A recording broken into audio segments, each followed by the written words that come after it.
Hľadal som, ako po ceste beha kačička s malým. Zastal som a v kanáli som videl, že sa pohybujú ďalšie malé.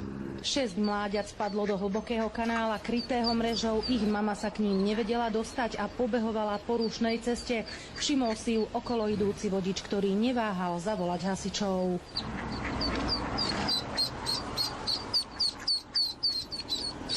Za mamičkou.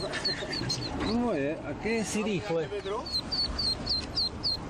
Zlaté to je. Upozorňovali odstavenými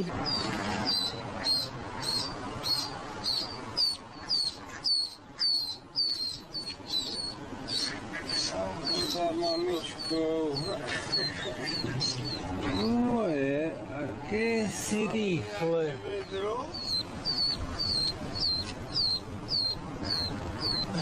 Zlaté to je. Upozorňovali odstavenými blikajúcimi autami okolo idúcich vodičov na to, že sa na ceste niečo deje, aby spomalili. Ďalšie mláďa uviazlo na druhej strane cesty.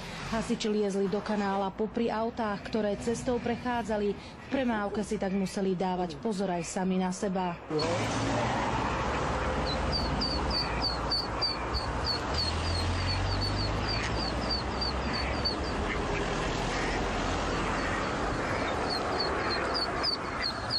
Behala určite aj s malým.